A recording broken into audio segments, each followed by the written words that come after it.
नमस्कार दोस्तों, जैसा कि आप सभी को पता है प्रधानमंत्री फसल बीमा के फॉर्म स्टार्ट हो चुके हैं। यानी कि रबी 2023 की फसलों की बीमा है जो स्टार्ट हो चुकी हैं।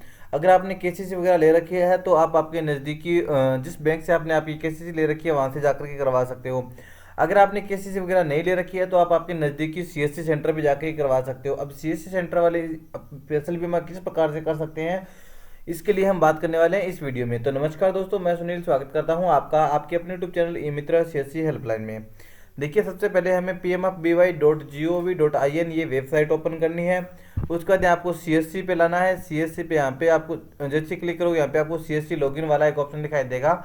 आपको इस ऑप्शन पे ओके करना है। जैसे ही आप इस ऑप्शन पे ओके करते हो, आपको सबसे पहले यहाँ पे आपका सीएससी आईडी और पासवर्ड यहाँ पर लगाना है। तो जो भी आपका सीएससी आईडी पासवर्ड होता है वो लगा करके साइन इन वाले ऑप्शन पे आपको ओके करना है। जैसे ही आप साइन इन वाले ऑप्शन पे ओके करते हो तो यहाँ पे आपको सबसे पहले आपका स्टेट सेलेक्ट करने के लिए बोलता है। तो जो भी आपका स्टेट होता है यानी कि जो भी आपका राज्य होता है वो सिलेक्ट करना है। उसके बाद आपको सेलेक्ट करना है प्रधानमंत्री फसल बीमा योजना, ये सिलेक्ट करना है। उसके बाद आपको नीचे सबमिट वाला ऑप्शन दिखाई दे रहा है, वो इस पर क्लिक करना है। इस पर क्लिक करते ही हमें यहाँ पे एक एप्लीकेशन का ऑप्शन दिखाई देता है, आपको इस पर ओके करना है। उसके बाद देखिए यहाँ पे apply form paid unpaid revert application और नीचे आपको कुछ और ऑप्शन अप्रूव्ड एप्लीकेशन और रिजेक्ट एप्लीकेशन के ऑप्शन दिखाई दे रही है। तो हमें ऑनलाइन आवेदन करना है, तो हम अप्लाई फॉर्म पे जैसे ही क्लिक करते हैं हमारे सामने कुछ इस प्रकार से एक पेज आ जाता है।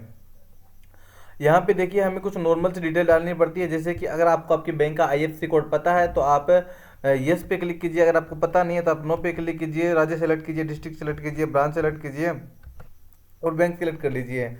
तो उसका आईएफएससी कोड ऑटोमेटिक आ जाएगा। अगर आपको पता है आपके बैंक का आईएफएससी कोड क्या है तो यस वाले ऑप्शन पे ओके कीजिए, आईएफएससी कोड डालिए, वेरीफाई वाले ऑप्शन पे ओके कीजिए, अकाउंट नंबर डालिए दोनों जगह कन्फर्म और कन्फर्म अकाउंट नंबर के लिए डाल करके उसके बाद आपको cheque bank and detail and continue वाले ऑप्शन पे आपको क्लिक करना है। जैसे ही मैंने सर्च वाले ऑप्शन पे ओके किया, इस प्रकार से आपके सामने आ जाएगा। अगर आपने पहले से कोई बीमा किया है तो उसकी डिटेल यहाँ पे आपको ऑटोमेटिक देखने को मिल जाएगी, अन्यथा यहाँ पे आपको डिटेल आपको भरनी पड़ेगी।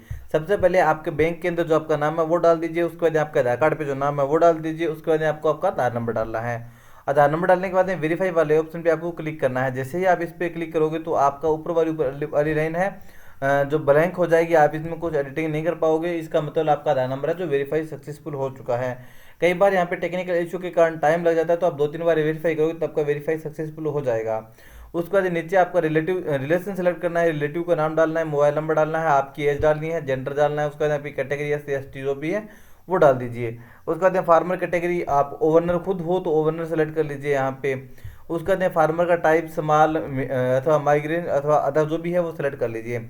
उसके बाद आपका यहाँ पे आपको एड्रेस डालना पड़ेगा, तो जो भी आपका राज्य होता है वो सेलेक्ट कीजिए, डिस्ट्रिक्ट सेलेक्ट कीजिए, सब डिस्ट्रिक्ट यानी कि तहसील सेलेक्ट कीजिए, आप एक गाँव सेलेक्ट कीजिए। उसके बाद आपका पिन कोड डालिए, उसके बाद आप एड्रेस डाल सकते हो। उसके बाद यहाँ पे आपको नॉमिनी डिटेल डालने का भी आपको ऑप्शन मिल रहा है, तो आप यहाँ पे नॉमिनी डिटेल भी डाल सकते हो। अगर आप नहीं डालना चाहो तो आप डिक्लेयर नॉमिनी लेटर वाले ऑप्शन पे ओके करके सेव एंड कंटिन्यू वाले ऑप्शन पे ओके कर दीजिए। जैसे ही आप इस ऑप्शन पे क्लिक कर दोगे आपके सामने कुछ इस प्रकार का एक इंटरफेस आ जाएगा। देखिए यहाँ पे मैं आपको दोनों तरीके बता दूंगा, एक मिक्स क्रॉपिंग और एक सिंगल फसल का किस प्रकार से करना है। तो सबसे पहले आपका राज्य तो ऑटोमेटिक सेलेक्ट है। उसके बाद आपका जिला यहाँ पे आपको सेलेक्ट करना है। उसके बाद आपकी तहसील सेलेक्ट करनी है। मैं यहाँ पे आपको डेमो के रूप में फॉर्म सेलेक्ट करके दिखा रहा हूँ। उसके बाद आपका गिरदावर सर्किल, उसके बाद आपका पटवार सर्किल, उसके बाद आपका जो भी गाँव होता है XYZ वो गाँव सेलेक्ट कीजिए। थोड़ा सा नीचे स्क्रॉल करते हैं। यहाँ पे देखिए अब हमें जो ध्यान देने वाली बात वो है, एक तो मिक्स क्रॉपिंग यानी कि हमारा एक ही खेत है जिसके अंदर हमने मिक्स क्रॉपिंग यानी कि दो फसलें एक साथ में बोई हुई है, तो वो यहाँ पे आप मिक्स क्रॉपिंग सिलेक्ट कर सकते हो। और मान लीजिए आपने अलग अलग फसल बोई है तो आप यहाँ पे क्रॉप सिलेक्ट कीजिए। आपने कनक है, मस्टर्ड है, जो भी है वो फसल जो वगैरह आपने जो भी बोया है तो वो यहाँ से सेलेक्ट कर लीजिए। मान लीजिए मैंने यहाँ पे गेहूँ और सरसों एक साथ में बोया है, तो मैं यहाँ पे मिक्स क्रॉपिंग पे सिलेक्ट करता हूँ और यहाँ पे सबसे पहले सेलेक्ट कर लेता हूँ वीड्स।